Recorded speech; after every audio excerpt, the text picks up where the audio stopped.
China दुनिया की सबसे बड़ी डैम बनाने वाला है, तो इससे चाइना को क्या फायदा होगा और भारत को क्या नुकसान होगा। वीडियो को पूरा एंड तक जरूर देखना। तो पहले बात करेंगे हिस्ट्री की। ब्रह्मपुत्रा दुनिया की लार्ज रिवर में से एक है जो अपनी बहुत सारी यूनिक फीचर्स के लिए जानी जाती है। ये river specially Himalayan mountain range से ओरिजिनेट होती है। इसका सोर्स तिब्बत के यारलुंग ज़ेम्बो रीजन में है, जहां से ये अपने इनिशियल कर्व्स के बाद अरुणाचल प्रदेश की तरफ फ्लो करती है। ब्रह्मपुत्रा का पानी इस एरिया की ज्योग्राफी और इन्वायरमेंट को शेप करता है। ब्रह्मपुत्रा सिर्फ एक रिवर नहीं है, बल्कि ये लाइफ का सोर्स है। इसका पानी किसानों और लोकल्स के जीवन के लिए फंडामेंटल है। ये रिवर फार्मर्स के लिए कंजर्वेशन, एग्रीकल्चर और वाटर रिलोकेशन में हेल्प करती है। नदी के आसपास के रीजन्स यानी पानी इंडिजीनस कम्युनिटीज और कल्टीवेटर्स के लिए एक रेमेडी की तरह है, जो उनकी इकोनॉमिक स्टेटस को इम्प्रूव करती है। इस रिवर से हर साल कई एग्रीकल्चर साइकिल्स होती है, जो इन एरियाज में को डेवलपमेंट का सिंबल है।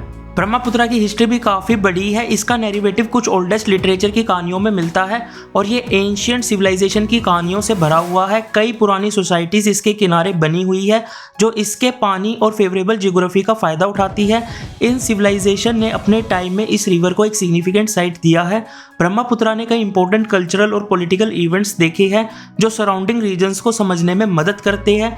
ब्रह्मपुत्रा का पानी सिर्फ पानी नहीं है, ये इन्वायरमेंटल कंजर्वेशन और बायोडाइवर्सिटी का भी सोर्स है। ये रिवर कई स्पीशीज का घर है जो एडजेसेंट एरियाज में पाए जाते हैं।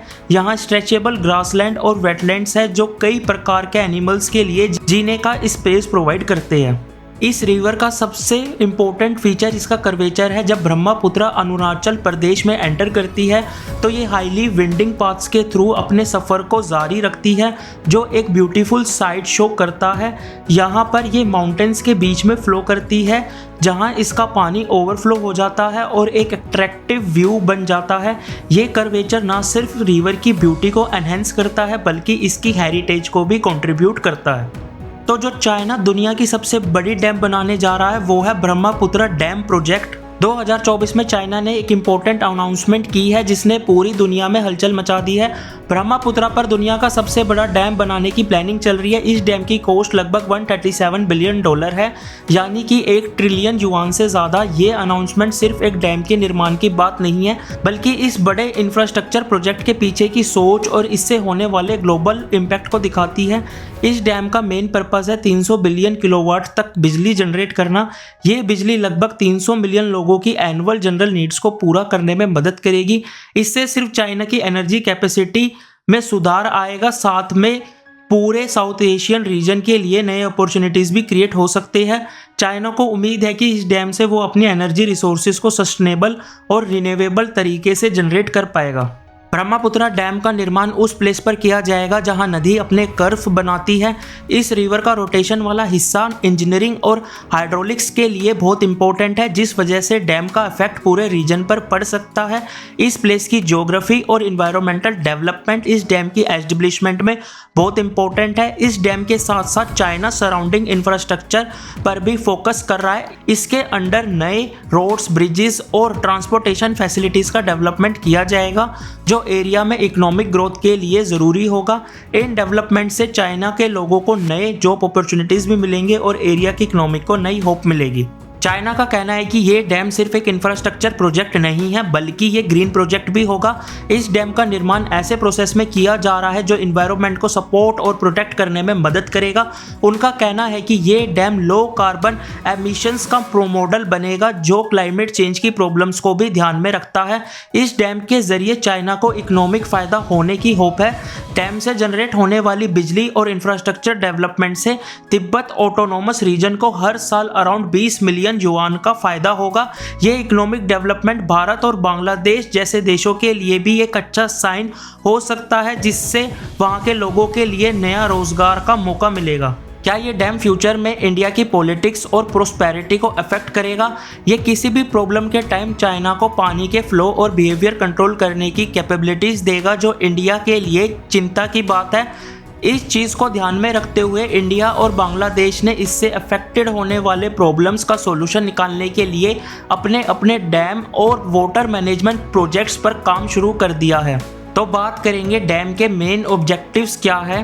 ब्रह्मपुत्र डैम का मेन पर्पस है इलेक्ट्रिसिटी बनाना। इस डैम के थ्रू चाइना ने समझौता किया है कि ये साल में 300 बिलियन किलोवाट तक इलेक्ट्रिसिटी प्रोड्यूस कर सकता है। ये इलेक्ट्रिसिटी इतनी ज़्यादा है कि ये लगभग 300 मिलियन लोगों की एनुअल इलेक्ट्रिसिटी की ज़रूरत को पूरा कर सकती है।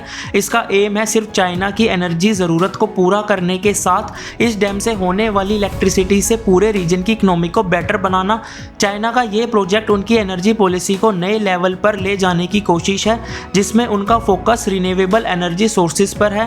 डैम से जनरेट होने वाली बिजली हाइड्रो इलेक्ट्रिक पावर के रूप में यूज की जाएगी, जो कि एक सस्टेनेबल और क्लीन एनर्जी सोर्स है। इसका गोल ये है कि चाइना को अपने कार्बन एमिशंस को कम करने के लिए एक असली और सस्टेनेबल एनर्जी प्रोडक्शन मॉड्यूल मिलेगा। इस डैम के साथ चाइना ने उम्मीद रखी है कि इसमें किए गए इन्वेस्टमेंट से पूरे देश में इकोनॉमिक डेवलपमेंट होगा।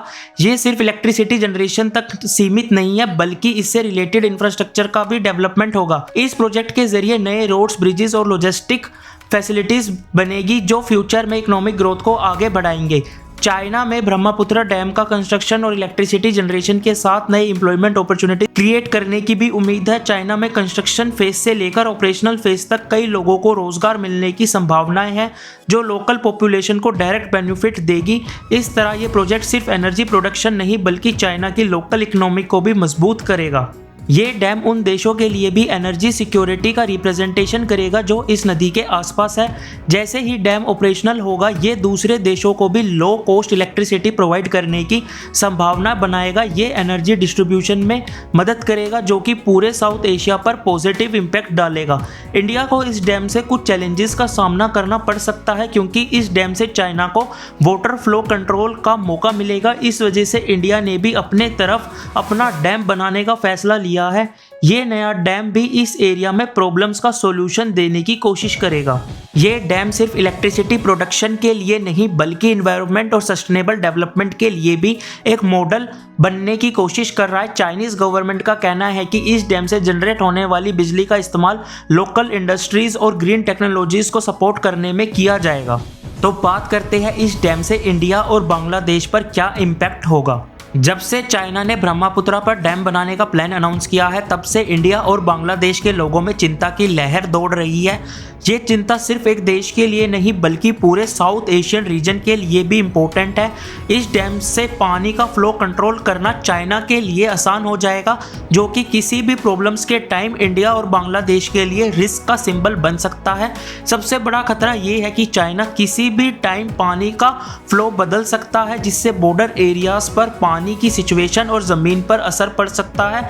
इस तरह का कंट्रोल देने से भारत के लिए सुरक्षा और प्रॉब्लम से लड़ना टफ हो जाएगा। जब भी कोई प्रॉब्लम आएगी, जैसे पॉलिटिकल टेंशन, तो पानी का ज़रूरी फ्लो रुक सकता है, जिससे बॉर्डर पर एग्रीकल्चर और जीवन अफेक्ट हो सकता है। इंडिया को ये लगता है कि इस डैम से सिर्फ पानी का कंट्रोल ही नहीं, बल्कि ये लोकल इंफ्रास्ट्रक्चर पर भी असर करेगा। इंडिया अपने प्रोटेक्शन और वाटर मैनेजमेंट प्रोजेक्ट्स पर फोकस कर रहा है, ताकि यहाँ के लोगों को पानी की प्रॉब्लम ना हो। इस बहाने इंडिया ने अरुणाचल प्रदेश में अपने डैम बनाने का प्लान बनाया है, जो इस समस्या का समाधान करने में मददगार हो सकता है। इस डैम का कंस्ट्रक्शन सिर्फ पानी का फ्लो ही नहीं बदलेगा, बल्कि ये इंटरनेशनल रिलेशंस को भी अफेक्ट करेगा। भारत और चाइना के बीच बॉर्डर डिस्प्यूट्स और जियोपॉलिटिकल टेंशन इस नए डैम से और बढ़ सकते हैं। इसलिए इंडिया को चिंता है कि ये डैम उनके लिए चैलेंजेस ला सकता है, जो डिप्लोमेटिक रिलेशंस पर भी असर डालेगा। इसलिए दोनों देशों को समझौता करना और एक दूसरे से बात करने की ज़रूरत है।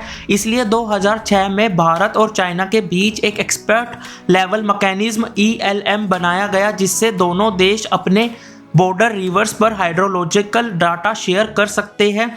इस मीटिंग से दोनों देशों को एक दूसरे की पानी की सिचुएशन और फ्लो की जानकारी मिलेगी, जो किसी भी समस्या का समाधान करने में मदद करेगी। ब्रह्मपुत्र डैम के जरिए सिर्फ भारत और बांग्लादेश ही नहीं, बल्कि दूसरे साउथ ईस्ट एशियन देश भी अफेक्ट हो सकते हैं। ये डैम साउथ एशिया के प्रॉब्लम्स का एक क्वेश्चन बन सकता है, जिससे इस एरिया के स्टेक होल्डर के लिए नए क्राइसिस क्रिएट हो सकते हैं। ब्रह्मपुत्र डैम के कंस्ट्रक्शन से लोकल कम्युनिटी और इंडिजिनस पॉपुलेशन पर भी असर हो सकता है। इन लोगों को डैम बनने से उनकी एग्रीकल्चर और ट्राइबल लाइफ अफेक्ट हो सकती है। ये लोकल कम्युनिटी के लाइफ और कल्चर को नई चैलेंजेस दे सकता है। तो अब बात करेंगे ब्रह्मपुत्र डैम के कंस्ट्रक्शन में क्या क्या इंजीनियरिंग चैलेंजेस आएंगे। ब्रह्मपुत्रा डैम का निर्माण एक बड़ा इंजीनियरिंग प्रोजेक्ट है जो कई टेक्निकल और नेचुरल चैलेंजेस का सामना करता है। ये डैम सिर्फ एक स्ट्रक्चर नहीं बल्कि इसकी प्लेसमेंट और डिजाइन में गहराई और कॉम्प्लेक्सिटीज भरी हुई है। ये डैम हिमालयन रीजन में, जहां किसी भी इंजीनियरिंग प्रोजेक्ट के लिए साफ सुथरा, एनवायरनमेंट फ्रेंडली और टेक्निकल साउंड होना बहुत जरूरी है। ब्रह्मपुत्र डैम का निर्माण टेक्टोनिक प्लेट बाउंड्री के पास किया जा रहा है जहां भूकंप होने का चांसेस काफ़ी ज़्यादा है। ये जगह जियोलॉजिकली अनस्टेबल है जिससे भूकंप होने की संभावनाएं बढ़ जाती है। इस वजह से ये एक समस्या बन जाती है क्योंकि डैम का डिज़ाइन ऐसा होना चाहिए कि ये भूकंप से सुरक्षित रहे। इंजीनियरिंग प्रोजेक्ट्स में मटेरियल्स का सिलेक्शन बहुत ज़रूरी होता है। इस डैम का निर्माण हाई क्वालिटी मटेरियल्स जैसे कि रीएनफोर्स्ड कंक्रीट, स्टील और जियोसिंथेटिक फाइल्टर्स के साथ किया जा रहा है। इन मटेरियल्स की मजबूती और ड्यूरेबिलिटी डैम को बहुत ही बड़ी मदद देती है जिससे ये शॉर्ट टर्म के लिए भी अच्छा रहेगा। खास तौर पर एक्सट्रीम कंडीशंस में कोई भी डैम का निर्माण इन्वायरमेंट को अफेक्ट करता है और इस डैम को बनाते वक्त इसका ध्यान रखना ज़रूरी है। इसलिए इंजीनियर्स ने इस प्रोजेक्ट्स का इन्वायरमेंटल इम्पैक्ट के लिए कॉम्प्रिहेंसिव असेसमेंट किया है। ये assessment ecological balance, local biodiversity और वाटर फ्लो चेंजेस पर ध्यान देता है। इस प्रोजेक्ट को संभालने के लिए इंजीनियरिंग नॉलेज के साथ साथ साइंटिफिक इनोवेशन का भी इस्तेमाल किया गया है। इसमें एडवांस टेक्नोलॉजीज जैसे कि भूकंप monitoring system, automated hydrological monitoring और डाटा कलेक्शन का इस्तेमाल हो रहा है जो डैम की स्थिति और परफॉर्मेंस को समझने में मदद करता है।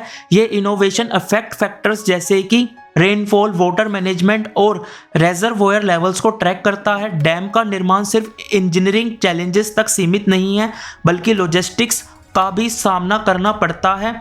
हिमालयन माउंटेन्स के एरिया में निर्माण करते वक्त ट्रांसपोर्टेशन और सप्लाई चेन मैनेजमेंट को मुश्किल होती है। इस प्रोजेक्ट्स के लिए वर्कर्स और मटेरियल्स को रिमोट एरियाज में लाने का काम करना होता है। ये एक मुश्किल काम है जो यहाँ के जियोग्राफिकल कंडीशंस को ध्यान में रखते हुए किया जाता है। तो अब बात करेंगे possibilities of electricity generation from the dam. Brahmaputra dam एक बड़ा और फायदेमंद गोल है जो दुनिया को एक बड़ा एनर्जी रिसोर्स प्रोवाइड करेगा। इस डैम से 300 बिलियन किलोवाट तक की इलेक्ट्रिसिटी जनरेट होने की संभावनाएं हैं जैसे मैंने बताया है, जो ना सिर्फ चाइना की एनर्जी नीड्स को पूरा करेगी बल्कि चाइना में नए एम्प्लॉयमेंट और इकोनॉमिक डेवलपमेंट का मौका भी देगी। डैम का मेन फंक्शन है हाइड्रो इलेक्ट्रिक पावर प्रोड्यूस करना। इस प्रोसेस में नदी का बहता पानी का इस्तेमाल होता है टरबाइंस को चलाने के लिए जो बिजली जनरेट करते हैं। जब पानी डैम के रिजर्वोयर से बहकर टरबाइंस को घुमाता है तो ये इलेक्ट्रिसिटी जनरेट करता है। इस प्रोसेस को सस्टेनेबल और रिन्यूएबल एनर्जी प्रोडक्शन का एक अच्छा एग्जाम्पल माना जाता है।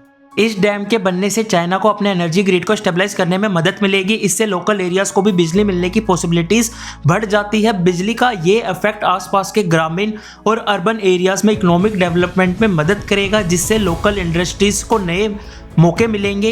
ब्रह्मपुत्रा डैम से जनरेट होने वाली बिजली सिर्फ चाइना के लिए नहीं बल्कि इस एरिया के दूसरे देशों के लिए भी फायदेमंद हो सकती है। बिजली की कमी से परेशान होने वाले एरियाज को इस डैम से बिजली मिलेगी जिससे उन्हें रोशनी मिलेगी। इसका असर लोकल इकोनॉमी पर होगा और नए रोजगार का मौका देने जा रही है जैसे कि कंस्ट्रक्शन, मेंटेनेंस और ऑपरेशंस में। ब्रह्मपुत्रा डैम के ऑपरेशन में एडवांस टेक्नोलॉजीज का इस्तेमाल किया जा रहा है जिससे बिजली जनरेशन और डिस्ट्रीब्यूशन और भी इफेक्टिव हो सके।